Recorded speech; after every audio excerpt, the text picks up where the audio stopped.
Më 19 korrekt të vitit 1998, Elhamet Tahir Aga u nis nga Roveci drejt Malishevës për ta dërguar një të afërm në spital. Por kjo e diel ishte e fundit ditë kur u poi gjallë me që Elhamiu nuk u kthye asnjëherë.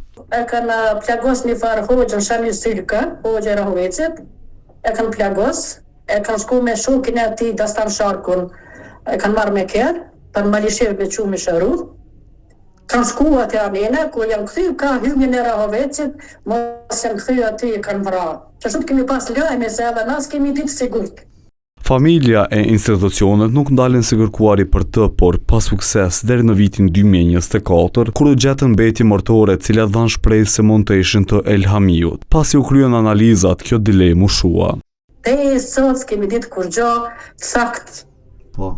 Kur u bo që me shku atje mu lemru në qëtë shoqat atje me lypë, si kretë që kësha për lypën, ata i kanë marrë gjak, qikës, djali për para, edhe halës të vetë motrës të burit e me kanë marrë gjak, mas gjakit e kanë gjetë. Tani, familjarët cilët jetojnë jashtë Kosovës presin që sa më shpejt të kthehen për ta kryer varrimin. Ëndra jone u kom, ta bredim, vetëm ta varrosim që atim shenja, të kemë dika. Po. Një elham të knojmë, një lullë të qojmë. Komisioni qeveritar për të pagjetur, së fundmi arriti të identifikoj edhe disa mbetje martore të personave që ishin vrarë në masakrin e Krelanit.